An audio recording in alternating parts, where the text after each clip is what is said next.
حالیہ دنوں میں دہشت گردی میں بے پناہ اضافہ ہوا۔ بلوچستان اور خیبر پختونخوا میں دہشت گردی کے واقعات بڑھ گئے۔ وزیر اعظم شہباز شریف کا کابینہ ارکان سے خطاب، کہا پولیس، فوج اور دیگر اداروں کے اہلکاروں نے جام شہادت نوش کیا۔ دہشت گردی میں ہمسایہ ملک کا کردار ہے۔ کالعدم ٹی ٹی پی نے پاکستان کے معصوم شہریوں کو نشانہ بنایا۔ جوانوں نے اپنے خون سے پاکستان کی سرحدوں کی حفاظت کی۔ 9 مئی کو ایک ٹولے نے ہنگامہ مچایا۔ دھرنا دینے والے اب نئی وارداتیں کر رہے ہیں۔ وزیر اعظم کی جرمنی واقعے کی مذمت، کہا افسوسناک واقعے کا دفتر خارجہ نے فوری ایکشن لیا۔ وفاقی کابینہ کے اجلاس میں پی ٹی آئی پر پابندی اور آرٹیکل 6 سے متعلق معاملہ زیر غور نہیں آیا۔ ذرائع کے مطابق کابینہ مزید مشاورت کے بعد معاملہ اجلاس میں لائے گی۔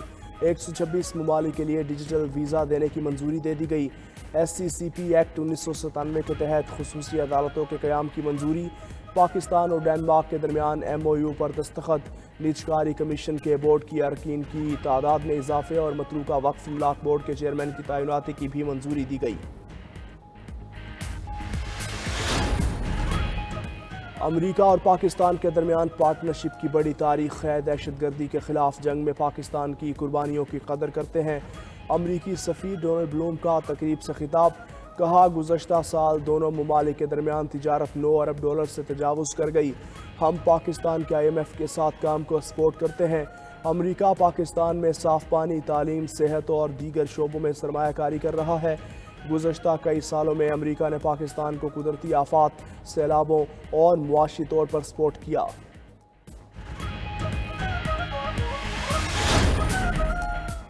ایم کیو ایم کا مقامی آئی پی پیز کے ساتھ کیپیسٹی چارجز ایگریمنٹ ختم کرنے کا مطالبہ۔ چیئرمین نیپرا سے ملاقات کے بعد مصطفیٰ کمال نے کہا، کیپیسٹی چارجز کے ساتھ پاکستان آگے نہیں چل سکتا۔ جو بجلی پیدا ہی نہیں ہو رہی اس کے بھی کیپیسٹی چارجز دیے جا رہے ہیں۔ ہمارا گردشی قرضہ 2600 ارب روپے تک پہنچ گیا۔ عوام کو بجلی مل نہیں رہی، بغیر ہوش اڑانے والے بل آتے ہیں۔ انہوں نے مطالبہ کیا کہ بجلی کی ترسیل کے لیے 1 سے زائد کمپنیز کو لائسنس فراہم کیا جائے۔ چیئرمین نیپرا سے کہا کہ کراچی میں لاسز والے علاقوں میں پورے علاقے کی جگہ پی ایم ٹیز بند کرے۔ آئی پی پیز کے معاہدے ہر سال ملکی معیشت کو اربوں کا نقصان کا سامنا ہے۔ امیر جماعت اسلامی کہتے ہیں بجلی بلوں میں بھاری اضافے نے غریب عوام کی کمر توڑ دی۔ حافظ نعیم الرحمان نے کہا، عوام کسی اور کو ووٹ دیتے ہیں، نتیجہ کسی اور کے حق میں آتا ہے۔ قانون اور آئین کی بالادستی کی تحریکیں کراچی بار سے مل کر چلائی ہیں۔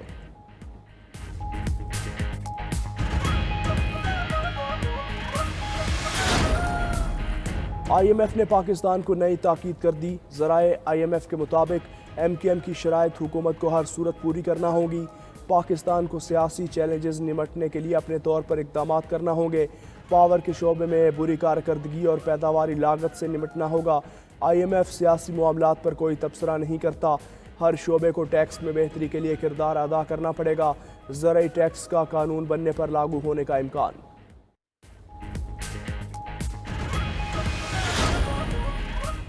بدین، میرپور خاص، سانگڑ اور نواب شاہ کی زمینیں سیلاب میں ڈوبنے کا خدشہ ہے۔ وزیر اعلیٰ سندھ مراد علی شاہ کا بدین میں خطاب، کہا نکاسیاب کے پرانے راستوں کی بحالی عوام کا پرانا مطالبہ تھا۔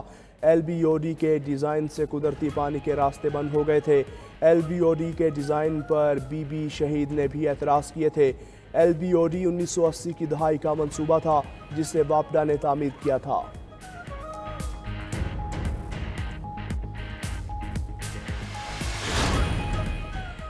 وزیر اعلیٰ پنجاب مریم نواز سے فیڈرل ریپبلک جرمنی کے سفیر کی ملاقات۔ مریم نواز نے پاکستانی سفارت خانے پر حملے میں ملوث شرپسندوں کے خلاف جرمن حکام کے فوری ایکشن کو سراہا۔ کہا امید ہے جرمنی واقعے میں ملوث افراد کو کیفر کردار تک پہنچایا جائے گا۔ وزیر اعلیٰ پنجاب سے J7 گروپ کے چیئرمین کی بھی ملاقات۔ صوبے میں بنیادی انفراسٹرکچر کی بہتری کے لیے مشترکہ کاوشوں پر تبادلہ خیال۔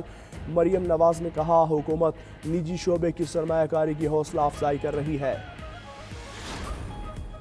اسپیکر پنجاب اسمبلی اختیارات کا بھرپور ناجائز استعمال کر رہے ہیں۔ اپوزیشن لیڈر پنجاب اسمبلی کا الزام۔ ملک احمد بھچر نے کہا کہ ہمارے کارکنان اور رہنماؤں کو ناجائز مقدمات میں اٹھایا جا رہا ہے۔ اپوزیشن کے چیمبرز بند کیے جا رہے ہیں۔ ہمارے 11 ارکین اسمبلی کو بغیر نوٹس معطل کیا گیا۔ ہماری جمہوری جماعت ہے، اپنی ٹیم کے بغیر نہیں چل سکتے۔ ان کا کہنا تھا کہ ہمارا کوئی ایم پی اے TADA نہیں لینے نہیں گیا۔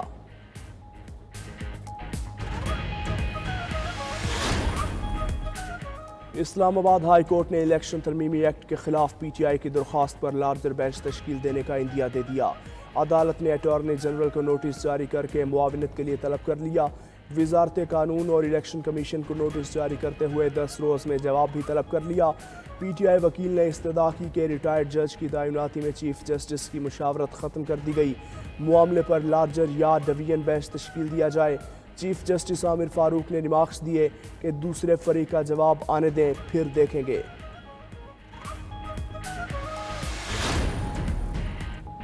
لاہور کی انسداد دہشت گردی عدالت میں عسکری ٹاور حملہ اور جلاؤ گھیراؤ کا کیس۔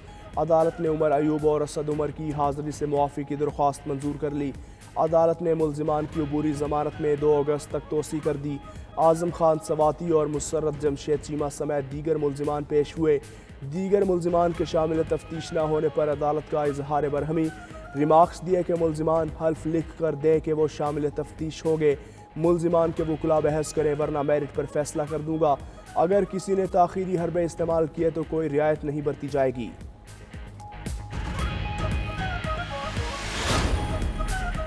ڈیجیٹل دہشت گردی PTI نہیں، باہر بیٹھے لوگ کر رہے ہیں۔ سابق وفاقی وزیر فواد چوہدری کی میڈیا سے گفتگو، کہا اس وقت ملک انارکی اور عدم استحکام کا شکار ہے۔ بانی PTI مظلوم ہے، عدالتوں کا مذاق بنا دیا گیا، عدالتوں کے فیصلے مانے جا رہے ہیں، نہ عوام کا مینڈیٹ۔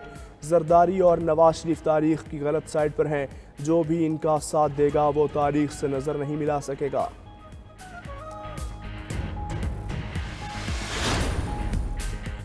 حالیہ بجٹ کے اثرات اور IMF کی شرائط نے عوام کا جینا محال کر دیا۔ مہنگائی اور بجلی کے بھاری بلوں نے ہر طبقے کو لپیٹ میں لے لیا۔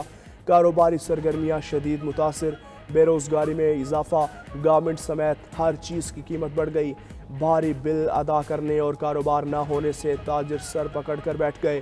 دکاندار کہتے ہیں دن بدن کاروبار ختم ہوتا جا رہا ہے، کام نہ ہونے کے باعث لیبر کو کام سے فارغ کیا جا رہا ہے۔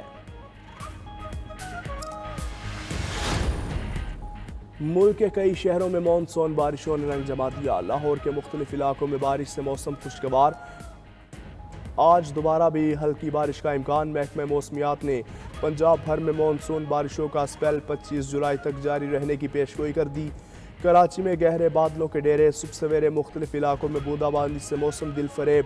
شہر میں زیادہ سے زیادہ درجہ حرارت 35 ڈگری سینٹی گریڈ رہنے کا امکان۔ ہرنائی میں موسلادھار بارش سے ندی نالوں میں طغیانی آ گئی۔ قومی شاہراہ پر ٹریفک معطل، مال بردار اور مسافر گاڑیاں پھنس گئیں۔